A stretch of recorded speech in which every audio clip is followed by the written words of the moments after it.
Et puis Laurent Tessier m'a donné également une autre information qui, d'une certaine manière, peut nous faire sourire. Un salarié malade, pendant ses congés payés, peut les reporter selon la Cour de cassation.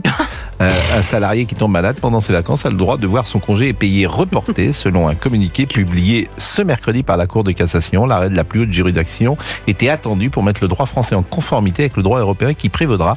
Donc pourvu que l'arrêt maladie soit notifié par le salarié à son employeur. Vivement qu'il y ait une rupture. Ils sont fous, ils sont complètement dingues. C'est dingue. Mais c'était déjà le cas. Oui, dit c'était Fabrice déjà le cas. Lafitte. Quelqu'un qui est malade pendant ses congés peut demander à reporter ses jours de congé. Bah oui, mais il peut demander, mais là c'est automatique. L'objectif du congé de maladie Oui, est maintenant différent. maintenant c'est automatique, mais il pouvait en faire la demande auprès de son Je suis employeur. sûr que notre ami Christian de la France Insoumise doit être satisfait de cela. On est avec Caroline Turbide, Gauthier Lebret, Christophe Bordet, Gérard Carrou et Mathieu Vallée encore pendant quelques secondes. Olivier Guénec nous a rejoint également avec sa célèbre page Facebook qui, j'imagine, est active. Mais très active, et plein de gens vous ont souhaité votre anniversaire hier sur la page. Plein de gens, Voilà. comme oui, vous dites. Exactement. Eh ben, écoutez, C'est très précis. Hein. Excusez-moi de vous réveiller pendant la sieste. Mais Christian de la France Insoumise. Donc alors bon, vous souhaiteriez évidemment que le président de la République démissionne, mais il ne démissionnera pas. Donc c'est comme ça.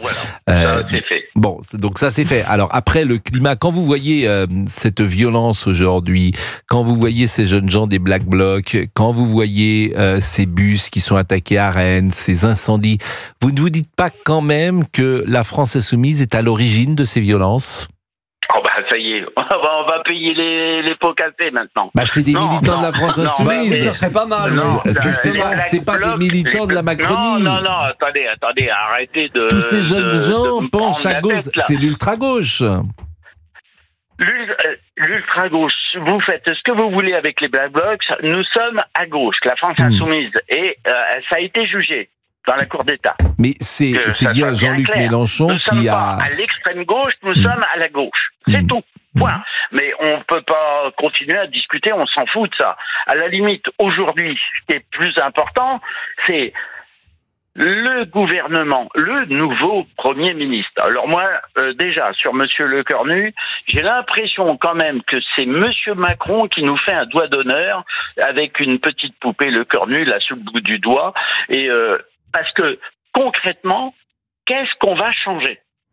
Non mais vous Là, avez tout à raison, on l'heure, l'a dit d'ailleurs, la même politique, on ne voit pas comment un budget pourrait être voté. Tout ça est vrai, je suis d'accord avec vous. Si, moi je pense qu'un budget peut être voté, bien sûr. Bah oui. Un budget peut totalement être voté. Moi, s'il faut faire des pronostics, moi je pense que Sébastien Lecornu peut tenir plus longtemps que François Bayrou et Michel Barnier cumulés. Mais alors, qui voterait le budget ? Le RN, ou s'abstiendrait. Le C'est-à-dire RN votera le budget ? ou s'abstiendrait. Il faut, ou alors il faut ne pas voter la censure sur un 49.3 ensuite. Ça dépend comment ça Je pense passe. pas que le votera. Non, mais- Il y a Mathieu Bavalet qui est là, je vois pas le RN voter le budget. Je vous ai de dit la plusieurs Macronie. abstentions. L'abstention Non, est possible mais ou ne pas bon, voter la arrêtez. censure après un 49.3.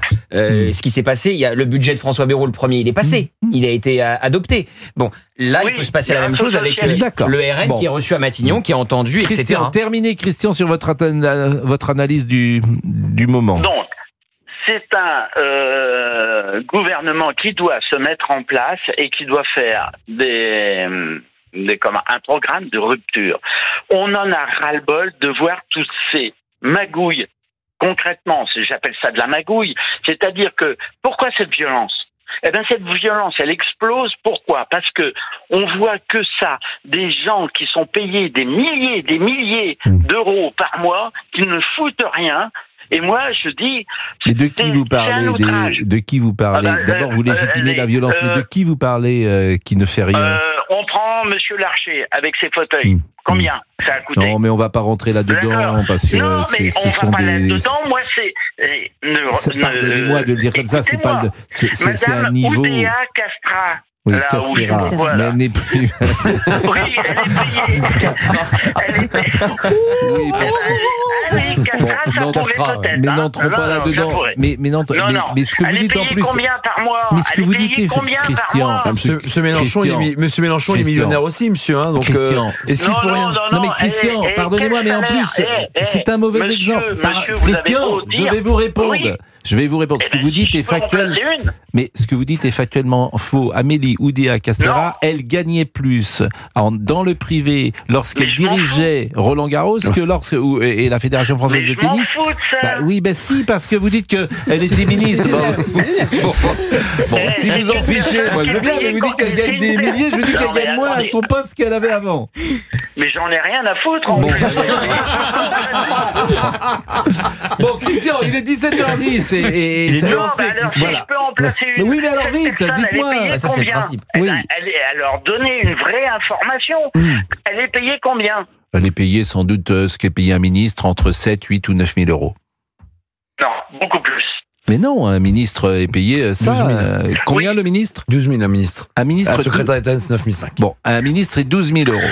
Quand vous voyez des smicards qui ont du mal à finir les fins de mois et qui voient ces personnes gâcher le budget de la nation, un petit peu à faire leur truc, tralala, forcément il y a de la violence. Pourquoi?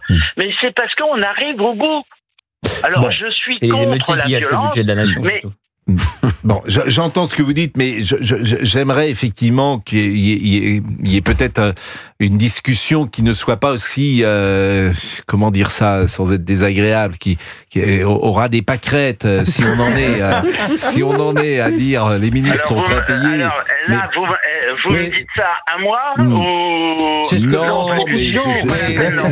Oui, mais c'est ce que pensent beaucoup de gens. À vos invités. Mais c'est pas le problème, il n'est pas le pays des ministres. Ce que je dis, vous foutez de moi. Mais je dis que c'est la discussion.